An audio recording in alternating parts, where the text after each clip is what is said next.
Silence wasn't the first blow. The document was. It slid across the table toward me before anyone spoke. Already signed. Already final. As if my presence was optional. Evan Calder, my CEO, didn't greet me. He didn't ask questions. He checked the time. Megan Cross, the company's senior corporate attorney, sat beside him with a legal pad squared to the table. Pen uncapped. Eyes alert. This was not a meeting. It was execution. "Stand there," Evan said, nodding toward the carpet. Then added, "This won't take long. We're eliminating your position." He continued, "No build-up, no review, no pause for response." Shock landed fast, hollowing my chest. But irritation followed when he leaned back and delivered the line he'd clearly practiced. "The formula isn't proprietary. It's not novel. Anyone could have done it." The sentence wasn't about my job. It was about erasing authorship, erasing judgment, erasing the years I spent building the operational process that turned unstable locations into predictable profit. I didn't invent a taste. I engineered the system that reduced waste, locked consistency, and made expansion survivable. When operations stalled, they called me. When margins climbed, Evan called it leadership. He never built anything. He curated outcomes. Megan made sure contracts echoed the story he preferred. I started to speak. Megan lifted one finger. Polite and precise. "This isn't a discussion. Dana." That was the moment shock curdled into something sharper. Not anger yet, something restrained, controlled, the kind that settles in your jaw and waits. Evan pushed the folder closer. "The company will continue using the process," he said. Voice softened for effect. "Your contribution has been noted. Not compensated. Not credited. Not protected." As the meeting ended, I understood the real message. They weren't saying they no longer needed me. They were saying they intended to keep what I built without me attached to it. I closed the folder without opening it. My hands were steady. My voice was calm when I thanked them. I left knowing this meeting didn't erase me. It exposed a mistake they hadn't realized they were making. They just didn't know it yet. How are you holding up right now, honestly, if you're at home? Take 2 minutes to straighten one small surface nearby. Just one. That tiny order can quiet the mind more than people expect. Tell me where you're listening from. I love seeing this story travel. And if this moment feels familiar, consider subscribing and staying with me. Because the next move wasn't emotional, it was deliberate.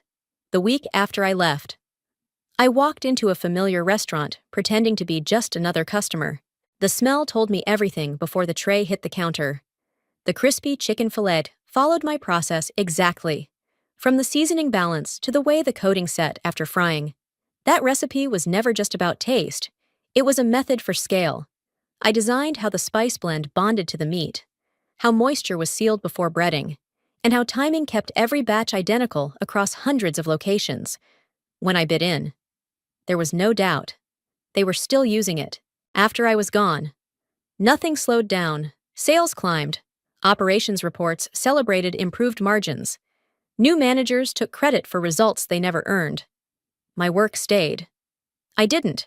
An internal update somehow reached me through an old distribution list.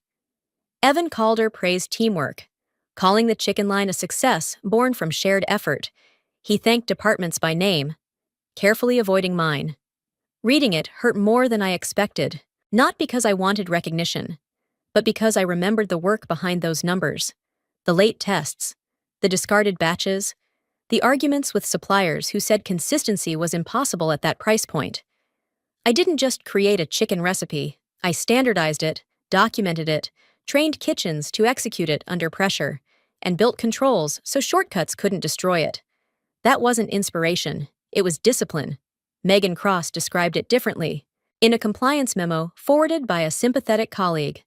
She labeled the formulation a business asset, detached from any individual contributor. Clean language, convenient logic. That framing stung.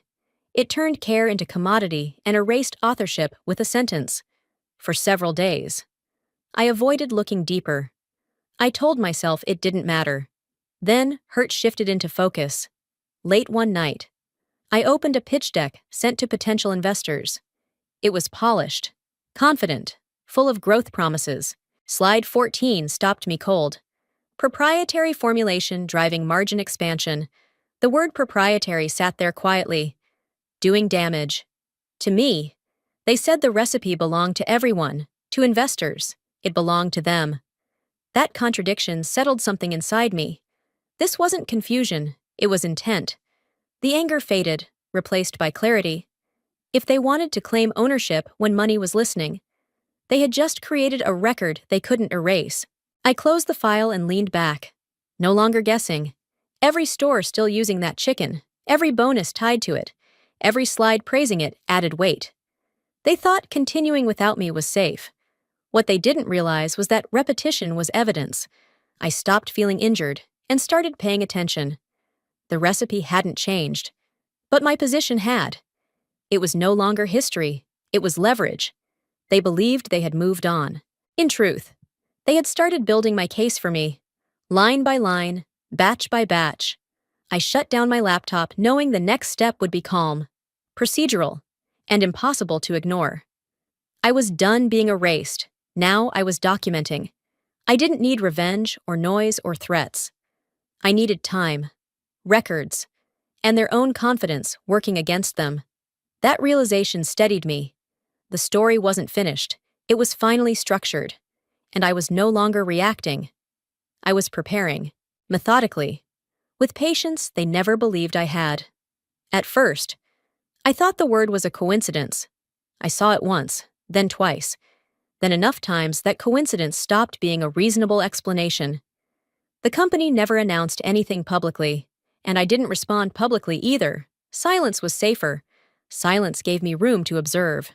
I didn't call anyone. I didn't post. I didn't warn them. Instead, I started collecting. A former colleague forwarded a pitch deck meant for private investors.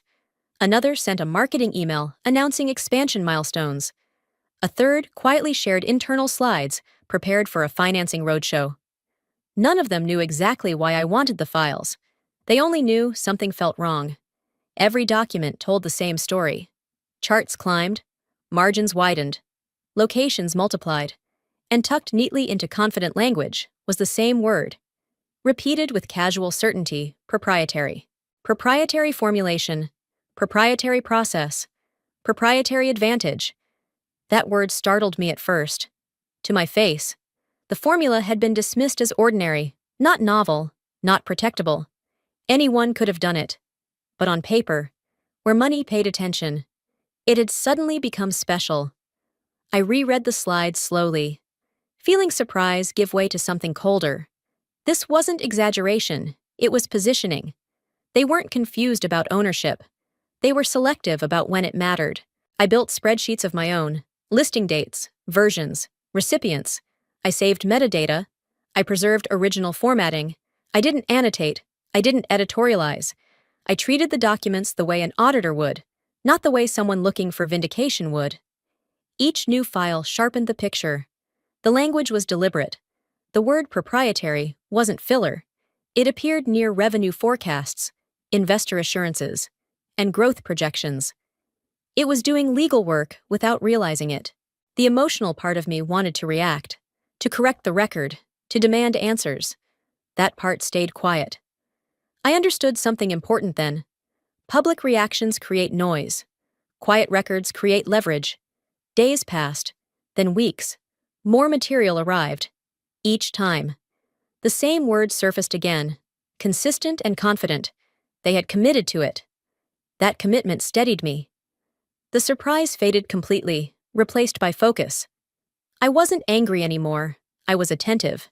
I drafted a single email and left it unsent for 2 days. When I finally wrote it, I chose my words carefully. No accusation, no tone, no threat. "Hi, Megan." It began. "I hope you're well. I had a quick clarification question regarding recent materials. Could you help me understand how the formulation is being categorized internally?" That was it. One question, polite, neutral, precise. Before hitting send, I read it again. The message wasn't designed to provoke. It was designed to confirm. I sent it and closed my laptop. Whatever came back would matter less than what already existed. The word they shouldn't have used was already working for me, and for the first time since I'd been dismissed. I felt entirely calm. That calm didn't come from confidence alone, it came from structure. I began organizing everything into folders, naming conventions, timelines that could be understood by someone who had never met me. I imagined how each document would read to an outside counsel, to a judge, to a board member with limited patience. The more I organized, the clearer the pattern became. This wasn't accidental reuse or sloppy language. It was consistent messaging, repeated across departments, approved through legal, and circulated with intent. The system I had built was now being framed as theirs. I didn't rush the next step. Rushing would have given them warning. Instead, I waited, letting them continue speaking in their own words. Each update, each slide, each confident claim added another layer of confirmation. By the time Megan replied, the answer would almost be irrelevant. The record already spoke. All I needed now was time, and I had learned to be very patient. Patience, I realized, was not passivity but positioning. The discipline to let facts accumulate until they outweighed denial, narrative, and authority, leaving no room for retreat when accountability finally arrived, and the conversation could only move forward. Megan replied the next morning, right on schedule. Her message was brief, polished, and confidently dismissive. The kind of tone lawyers use when they believe the ground beneath them is solid. "We're fully protected," she wrote. "You have no ownership in the formulation or any related process." I read it twice, then smiled despite myself. Not because it reassured me, but because it revealed exactly how she saw me. Not as a risk, not as a variable, just as a former employee with hurt feelings and limited options. Her confidence was almost elegant. She assumed I didn't have the resources to pursue litigation. She assumed I lacked leverage. She assumed I would be intimidated by certainty delivered in legal language. I could picture her saying it aloud, measured and calm, already moving on to the next task. To her, this exchange was a box checked, a minor distraction resolved. The irony was hard to miss.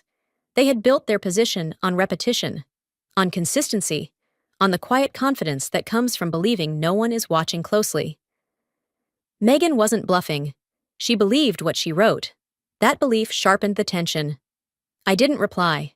I didn't argue. I didn't point out the contradictions I'd already documented.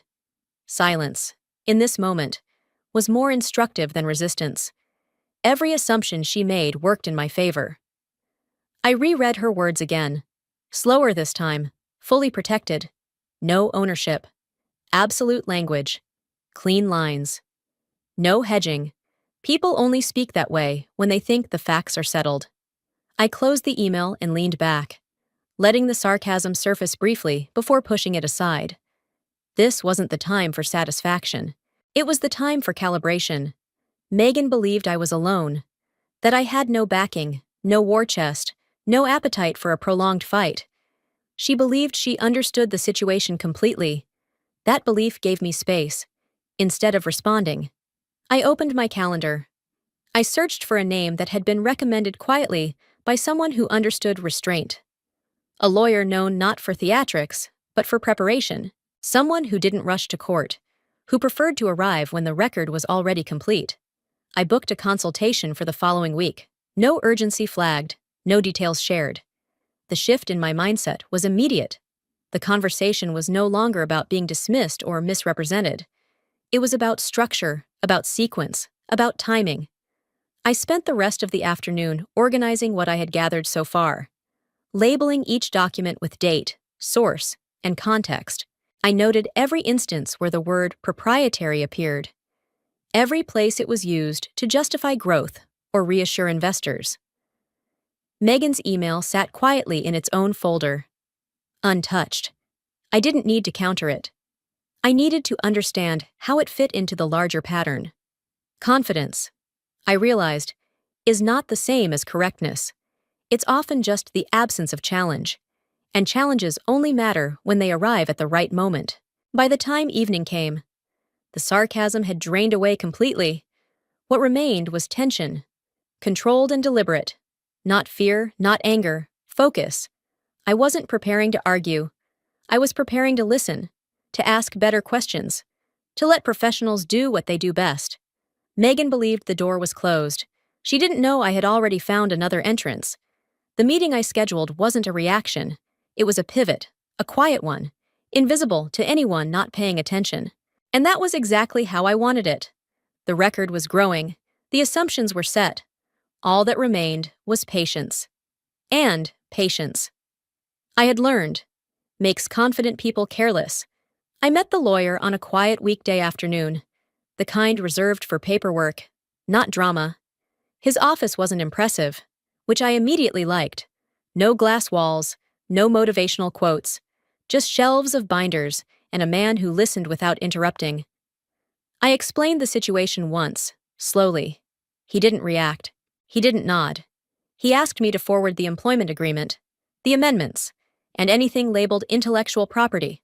When I finished, he leaned back and said nothing for a full minute. Then he smiled, faintly. "Let's start with what you actually signed," he said.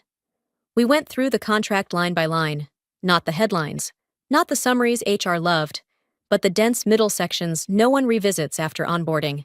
The company claimed ownership broadly, but the language was careful to the point of being weak. Responsibilities were described in general terms. Innovation was encouraged, but not defined. Assignment was referenced, but never executed. He paused and tapped the page. "This clause assumes a transfer," he said. "It doesn't prove one." I felt my breathing slow as we continued. There was no standalone IP assignment, no appendix with signatures, no follow-up agreement when my role expanded. My scope had grown, but the paperwork had not. "You were promoted," he said. "Your duties changed." The contract didn't. That was the moment calm turned into clarity. The company had relied on assumption, on the idea that employment implied ownership, even when the documentation never closed the loop. They treated intent as evidence and habit as law. I told him Megan insisted they were fully protected. He didn't laugh. He didn't argue. He simply slid the contract back toward me. "Protection depends on execution," he said, "and execution leaves a trail." We reviewed the timeline, when the formulation was developed, how it evolved, when it became operational, when it began generating measurable revenue. At each stage, there was activity, but no formal transfer. "You never signed a complete IP assignment," he said again. Slower this time, as if testing the weight of the sentence. I asked what that meant. He didn't answer immediately. Instead, he asked me a question. Have they registered anything related to the formulation? They hadn't. No filings, no claims, no registrations, just usage. That was when he leaned forward. "You can register first," he said. "That changes everything." The statement landed quietly, but it rearranged the room. Registering wasn't aggressive. I felt the last traces of doubt dissolve. This wasn't about rewriting history. It was about documenting reality before someone else tried to define it for me. He explained the steps. What could be protected, what couldn't, what required disclosure, what required patience. None of it sounded dramatic. All of it sounded inevitable. When I left his office, the day felt different, not lighter, sharper. I wasn't angry anymore. I wasn't even defensive. I was prepared. That realization shifted how I saw the months ahead, not as a battle to win, but as a sequence to complete. I would not rush filings or announce intentions. I would let accuracy replace urgency. Each document would sit where it belonged, dated, sourced, and contextualized. Each assumption they relied on would remain untouched until it failed under its own weight. The calm wasn't detachment, it was discipline. I had spent years designing systems that worked because they followed order, not impulse. This was no different. Legal clarity, like operational stability, came from preparation done quietly and consistently, long before anyone noticed the outcome. It wasn't luck or timing, it was documentation meeting patience, and patience meeting process, exactly the way I had always worked. Except now, the system I was stabilizing happened to be my own future, and no one else controlled it anymore. The contract they forgot to finish had created space, and in that space, I finally saw the path forward clearly, not as retaliation, but as correction, grounded in facts they had overlooked and now could not undo. Ownership didn't arrive with noise, it arrived with forms, timestamps, and restraint. I filed the registration quietly, following every procedural step exactly as outlined. No shortcuts, no creative interpretation. The process I documented wasn't framed as an invention born overnight, but as a system refined through measurable iterations. Methods, controls, implementation logic, everything tied to verifiable records that predated my termination. There was nothing confrontational about it. No cease letters, no demands, no public statements, just lawful registration of rights that had never been properly transferred in the first place. The calm I felt surprised me. This wasn't adrenaline or triumph. It was control. The same steady focus I used when designing operational workflows now applied to my own position. I wasn't reacting anymore, I was structuring. I resisted the urge to notify anyone. Legal ownership doesn't require permission, only accuracy. I let the filing stand on its own, knowing that the record spoke more clearly than any email ever could. For days, nothing happened. That silence told me more than a threat would have. It meant they hadn't noticed yet, or they were hoping it didn't matter. Then the shift came. Richard called. Not directly, through an assistant. A request framed as casual, almost friendly. He wanted to touch base. The phrase was familiar, a corporate signal that something had unsettled him. I declined the call politely, citing schedule constraints. I didn't owe him access. That choice wasn't defiance, it was discipline. The resistance escalated quietly.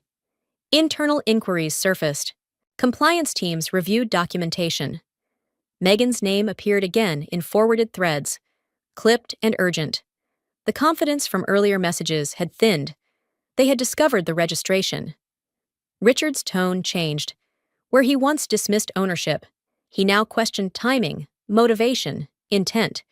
He framed it as concern, as if I had disrupted a natural order instead of correcting a procedural gap. I didn't respond.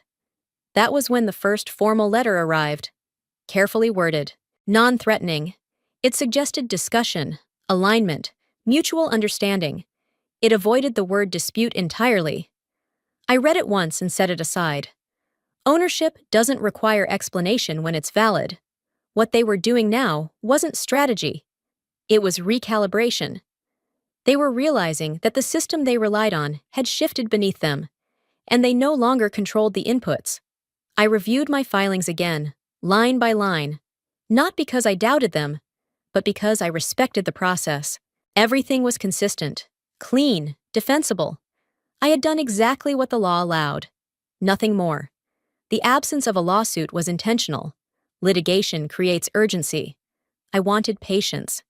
Pressure would come naturally once they understood the implications. Their resistance grew more direct. Richard's assistant followed up. Megan sent a brief note asking for clarification. I acknowledged receipt without engagement. Control, I learned, isn't about dominance, it's about pacing, letting the other side move first, reveal priorities, expose assumptions. They were now reacting to me. The final confirmation came when a former colleague sent a message I hadn't expected. Leadership had convened an internal meeting. The registration was on the agenda, not as a threat, but as a problem they hadn't planned for. That was the moment I moved from control to initiative. I scheduled my next step deliberately, not as retaliation, but as progression. Ownership was established. The next phase would require intention. Richard had built his authority on certainty. This challenged it without confrontation. Megan had relied on legal confidence. This forced reconsideration without argument. I hadn't raised my voice. I hadn't demanded recognition. I hadn't even asked for acknowledgement. I had simply taken possession of what was already mine. That realization steadied me completely. War wasn't necessary when structure did the work. Every move I made from this point forward would follow the same principle: lawful, quiet, unavoidable. They were beginning to push back, but they were pushing against facts, not emotion, against records, not threats, against a system they no longer fully understood. And that was exactly where I wanted them. The battle they anticipated never came. What arrived instead was something far more unsettling. Process. The letter arrived by courier, thick paper, deliberate weight. I didn't need to open it to know what it was. The timing was too precise, the delivery too formal. When I finally read it, the language confirmed what I expected. Cease and desist. They claimed my registration constituted bad faith. They accused me of post-employment retaliation. Megan Cross signed it herself, confident enough to attach her name, careful enough to avoid threats. The message was clear: stop now, or we escalate. Tension settled in immediately. Not as fear, but as pressure. This was the moment they stopped pretending nothing had changed. The calm phase was over. Megan's accusations were polished, almost elegant. She framed my actions as emotional, reactionary, opportunistic, according to her. I was exploiting a technicality, attempting to leverage work that belonged to the company. She wrote as if intent mattered more than documentation. I read the letter twice, then once more slowly. Every sentence assumed I would fold, that I would panic, that the cost of resistance would scare me into retreat. They misunderstood me completely.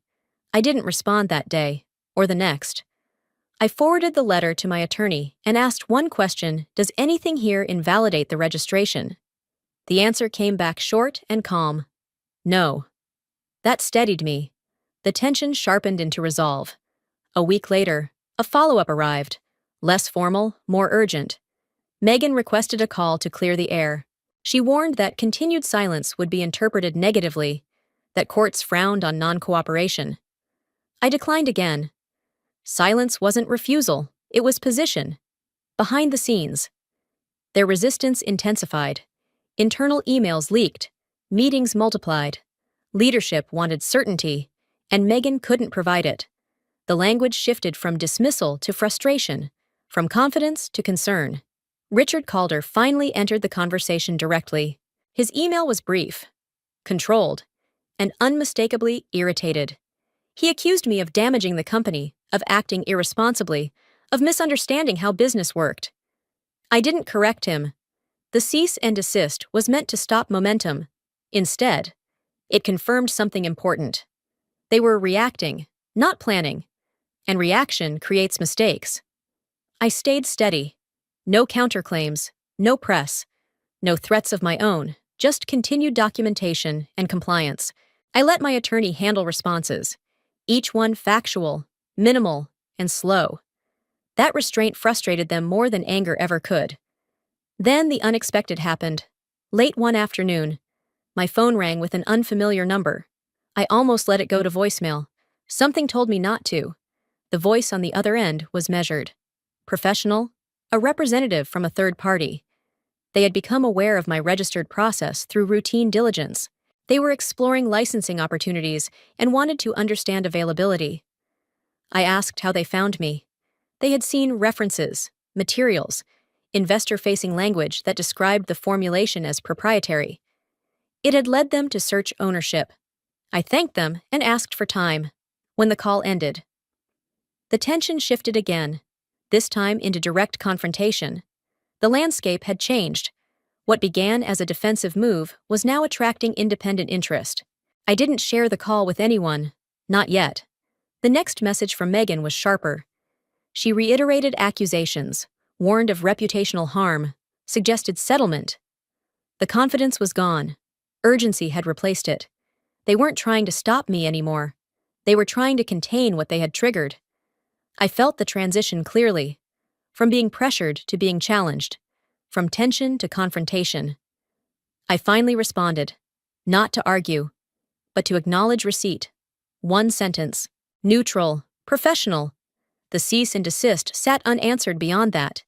It had done its job, just not the one they intended. For the first time since this began, I felt something close to satisfaction. Not because they were uncomfortable, but because the situation had outgrown them. Control was no longer centralized. They had attempted to corner me. Instead, they had drawn attention, and attention once focused, doesn't retreat easily. I looked at my notes, my timelines, my filings. Everything was still intact. The pressure hadn't cracked anything, it had clarified it. They wanted me to retreat. I stayed. They wanted a reaction. I remained procedural. They wanted silence on my terms. I gave it. What they didn't anticipate was that the world beyond them was paying attention now. And that changed the nature of the fight entirely. The counterattack had arrived. Not with noise, but with interest. And that was far more dangerous to them than any lawsuit I could have filed. I closed my laptop knowing the next conversation would not be with them. It would be with someone else entirely. The call came quietly, without drama. On a Tuesday afternoon, when nothing else demanded my attention, I answered without hesitation, already aware that whatever followed would require steadiness more than reaction. The voice introduced itself as legal counsel representing McDonald's. No theatrics, no compliments, just clarity. They were conducting due diligence related to a formulation referenced in several industry materials, and my registration had surfaced during their review. I listened. I didn't interrupt. I didn't correct assumptions or fill silence. The calm I felt surprised me. Not because the moment lacked weight, but because I had already prepared for it. They asked direct questions. I gave precise answers. What I had registered, when, how it was developed, whether it had ever been assigned or transferred. I stayed within facts, never speculating, never overstating. Emotion would have weakened the record. Neutrality strengthened it. The attorney paused more than once, typing, cross-checking, asking me to wait while files were reviewed. I waited. Patience had become familiar territory. There were no promises made on either side, no discussion of numbers or timelines. This wasn't negotiation, it was verification. They weren't evaluating me, they were assessing risk. I understood then why their tone mattered. McDonald's didn't rush. They didn't pressure. They didn't bluff. Their power was structural, not performative. When the conversation shifted, it was subtle. They asked whether the company currently using the formulation would be able to provide a warranty of ownership, a clean confirmation that the rights they claimed were theirs to grant. I didn't answer immediately. I didn't need to. The request itself was the moment. Calm turned into something heavier, more deliberate, authority without volume. I explained that I couldn't speak on behalf of my former employer, that any warranty would have to come directly from them. The attorney acknowledged this without comment. We ended the call professionally. No next steps promised, no follow-up scheduled, just a polite close and an assurance they would be in touch if needed. When the line went silent, I didn't move for a full minute. The significance settled slowly, not as excitement, but as certainty. They weren't asking me to prove ownership. They were asking the company to stand behind theirs. That distinction mattered. The shift in leverage was immediate, even if invisible. McDonald's wouldn't proceed without protection, and protection required signatures, statements, accountability. I didn't inform anyone about the call, not Richard, not Megan. Silence remained my advantage. Letting them discover this requirement on their own would reveal more than confrontation ever could. Later that evening, I reviewed the registration again, then the correspondence, then the timeline. Everything aligned. Nothing had changed, except the scale of attention. The power wasn't in potential partnership, it was in process, in the fact that a third party with no emotional investment had asked a question my former employer could not comfortably answer. Warranty of ownership. Either they could stand behind their claims, or they couldn't. There was no middle ground, no narrative escape. I slept well that night, not because I felt victorious, but because I felt grounded. The situation had moved beyond personal conflict into institutional accountability. The next morning, I received no messages, no escalation, no threats. That silence confirmed what I already knew. They had been forced into a position they hadn't prepared for. The calm returned, deeper now, reinforced by something unmistakable. Influence. I hadn't raised my voice. I hadn't demanded recognition. I hadn't even asked for cooperation. I had simply allowed a larger system to apply its own standards. And that system didn't care about internal stories or assumptions. It cared about documentation, liability, and truth. For the first time, the imbalance that defined my departure no longer existed. The ground had leveled, quietly, under the weight of a single, reasonable question. Could they warrant what they claimed to own soon? They would have to answer. When the question finally reached them, it arrived without my name attached. That was the elegant part. McDonald's legal team did not accuse, threaten, or imply wrongdoing. They simply asked for confirmation. A routine request. A standard safeguard. And it landed exactly where pressure turns dangerous. Megan Cross received the request first. I know this because a former colleague called me late that evening. Voice low. "Careful, they want a warranty of ownership," he said. A signed confirmation. I imagined Megan reading the email, posture straight, confidence ready. She had written to me once, calmly stating, "We're fully protected. You have no ownership." Now the same certainty was being tested. Not by me, but by an institution that required answers, not narratives. The question was simple. Can you warrant full ownership of the formulation and related process? Simple questions are often the most unforgiving. If Megan signed, she would be certifying something she could not prove. False warranty, misrepresentation, exposure that went beyond civil risk. If she refused, the implication was just as severe. No ownership, no authority to license, no standing. There was no safe box to check. What followed was silence. Not the comfortable kind. The kind that fills hallways and turns meetings sharp. Days passed without public movement. Internally, things shifted. I received fragments, not gossip, but procedural fallout. Legal meetings stretched. Outside counsel was brought in. Language softened. Confidence evaporated. Richard, who had once dismissed the formulation as ordinary, now demanded explanations. Why is this even a question, he reportedly asked? Why can't we just sign, because signing would turn assumption into liability? Megan tried to hold the line. She argued risk management. She cautioned delay. She reframed. But the pressure came from above now. Investors were watching. Expansion depended on clearance. And a single signature stood in the way. The tension turned personal. "Why didn't you lock this down?" Richard asked her in a meeting I wasn't meant to hear about. She replied carefully, "We believed the employment agreement was sufficient." Believed was not enough. Richard's tone changed. Where there had been confidence, there was now irritation. Where there had been authority, there was deflection. He began asking who had approved what, when, and why.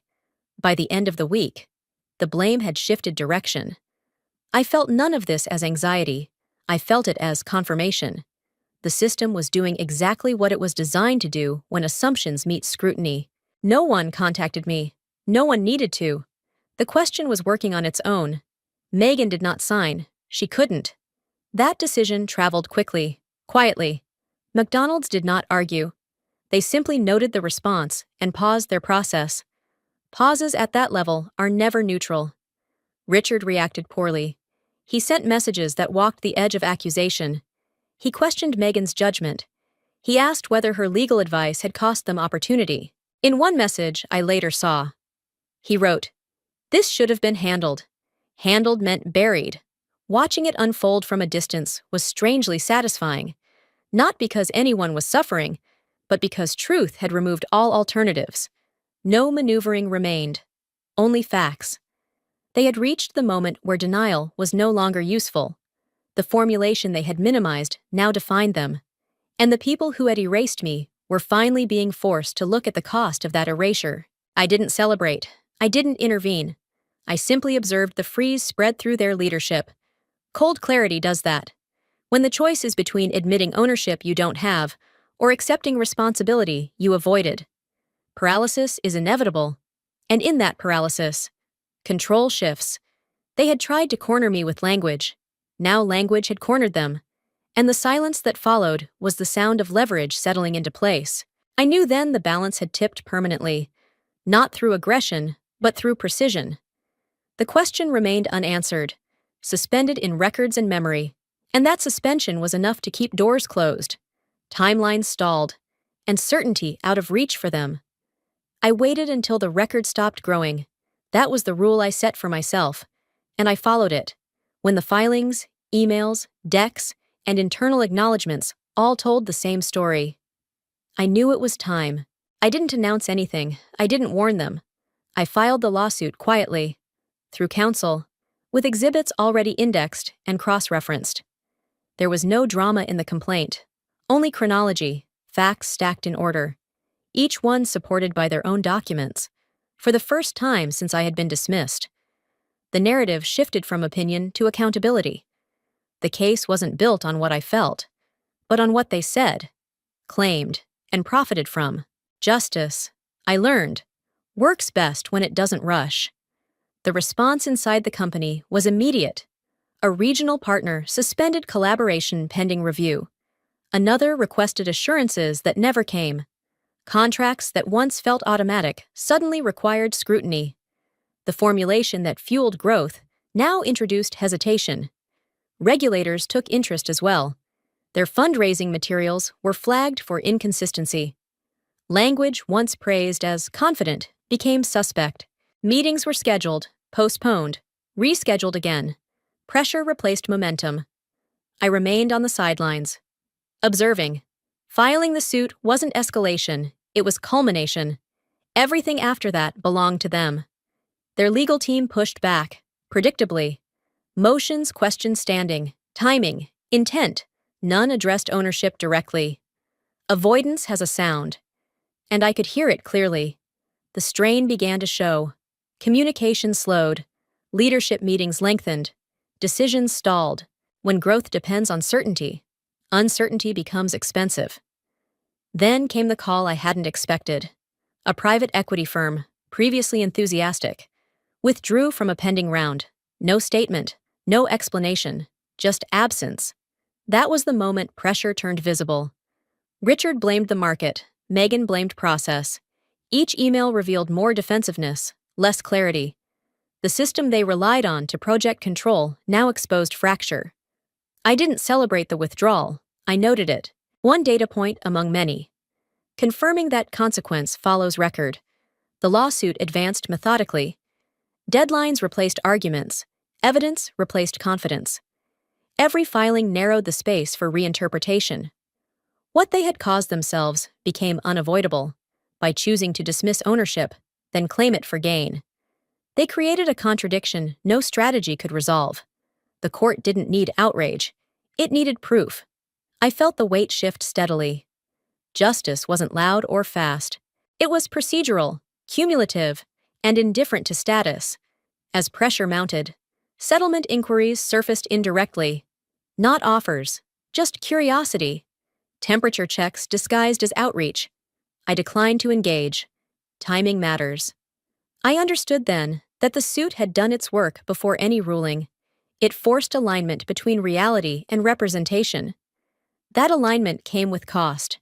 By the time the next hearing was scheduled, their expansion plans were paused, their credibility questioned, and their leadership divided. None of that required my voice. I closed my notebook and prepared for what followed. The case was moving forward, but the outcome was already reshaping them. They had caused this themselves, one assumption at a time, and now they were learning how heavy assumptions become when documented. The pressure didn't announce itself. It accumulated in delayed signatures, unanswered questions, and meetings that ended without decisions. Every stalled approval traced back to the same unresolved point. Ownership had become the bottleneck they could not bypass. I watched partners hesitate, banks request updates, and advisors grow cautious. Momentum bled away quietly, replaced by review and restraint. None of this required new action from me. The filing had set events in motion, and motion creates consequences. As weeks passed, the pressure shifted from legal to operational. Projects slowed, forecasts softened, and confidence thinned. Justice felt less like vindication and more like gravity. Once invoked, it acted without emotion or preference. I remained patient, letting the process continue untouched. Intervention would have diluted its effect. When the next update arrived, it confirmed what I already knew. The pressure was working, One investor leaving was not collapse. It was signal. And signals compound when ignored. They were learning that lesson now. The hard way. I didn't recognize my own story when it appeared in the press. That distance mattered. The headlines didn't use my name or theirs. They called it a misrepresentation issue, the kind of phrase that sounds clinical until you understand what it costs. There were no photos, no shouting executives, no public apology tours, just filings, reviews, and careful language. That restraint was intentional. The facts didn't need amplification. They spoke clearly enough on their own. Richard's departure was announced quietly on a Friday afternoon. The statement praised his leadership and thanked him for years of service.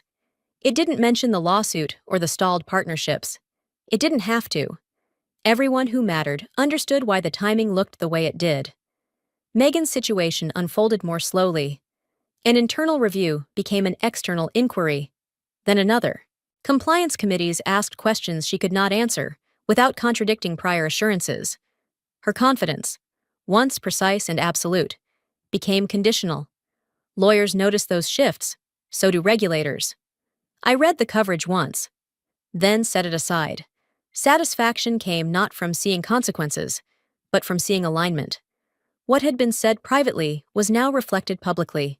Stripped of spin, no drama, no spectacle, just correction. Friends asked how it felt. I told them it felt quiet. The company issued clarifications. Investors adjusted expectations. Partners paused expansion. Nothing collapsed overnight. That was the point. This wasn't revenge. It was accountability arriving at a measured pace. Settlement inquiries resurfaced as pressure mounted. Numbers increased. Tone softened. Conditions became flexible. I listened without responding. The offers were designed to end discomfort, not to resolve truth. A check in exchange for silence. Closure without acknowledgement. They wanted the problem gone. I declined. Not angrily, not dramatically. Just a brief message through counsel stating I wasn't interested in a discounted resolution. Fairness doesn't come from urgency. It comes from completion. That decision surprised them more than the lawsuit ever had. They expected exhaustion. They expected compromise. They underestimated patience. As the story settled into industry memory, my role faded from conversation. That suited me. The outcome mattered more than recognition. Richard moved on. Megan hired counsel. The company reorganized. I stayed where I was, watching distance do its work. There were no victory laps, no statements, no interviews. Silence again, but this time chosen. The satisfaction I felt wasn't sharp or celebratory. It was steady, the kind that comes from knowing a system corrected itself without needing force. I closed the file and turned my attention forward. What followed would be quieter still, and entirely on my terms. It took time for the implications to settle across the industry. Analysts discussed governance without naming personalities. Advisors referenced the case in closed meetings as a reminder, not a warning. The absence of spectacle made it instructive. People paid attention because nothing was exaggerated. I received messages from professionals who had watched similar situations end differently. They thanked me for letting the process run its course. I replied rarely. This wasn't mentorship, it was outcome. The quiet resolution created space. Space to plan work that didn't rely on permission. Space to consider partnerships that valued clarity over speed. Space to choose distance without bitterness. When the final update arrived, confirming the investigation's conclusions, I archived it without ceremony. There was nothing left to extract from the moment. What remained was balance, between effort and reward, between creation and control, between silence and voice. That balance was enough. It didn't feel like an ending, just a stable pause. I understood that influence doesn't announce itself with noise. It settles, then redirects momentum elsewhere. The lesson stayed with me. Documentation outlasts narrative, and patience reshapes outcomes quietly. I carried that forward. Not as armor, but as method. Knowing future decisions would benefit from the same discipline that guided this one. That awareness changed how I measured success. favoring durability over applause, and ensuring every step ahead was grounded, deliberate, and accountable to facts rather than convenience or fear in professional environments that reward consistency long-term. The licensing agreement came together without urgency, and that felt right. By the time I signed it, the tension that once defined everything had already drained away. What remained was clarity. I chose a non-exclusive license deliberately, not as compromise, but as principle. The formulation could be used, but not taken. Value could be shared, but not erased. I never wanted to destroy the company. That story would have been simpler, louder, and far less accurate. What I wanted was alignment. I wanted effort to match reward, and representation to match reality. The license achieved that quietly. It set a price on what had once been dismissed and established boundaries that could not be blurred again. Signing felt less like victory and more like release. The weight I had carried since that first meeting lifted, replaced by a steady calm. Justice, I learned, doesn't always arrive as punishment. Sometimes it arrives as structure, giving everyone exactly what they earned and nothing more. The company adjusted. They paid. They complied. They continued operating, changed but intact. That mattered to me more than collapse ever would have. Consequences had landed, and they were proportional. I moved on without fanfare. No announcement, no statement. The work spoke for itself now, protected by terms that required no defense. I could focus on building again, on choosing partners carefully, on trusting process instead of proximity to power. Time passed, and perspective followed. The formula, once the center of everything, became just one chapter. It had never been the point. The point was authorship, acknowledgement, the refusal to disappear quietly when systems benefited from my absence. I didn't carry anger forward. It had done its job early on, then stepped aside. What stayed was something steadier: respect for my own work, confidence in restraint, faith in documentation. Looking back, the outcome feels almost inevitable now. They didn't lose because I was angry.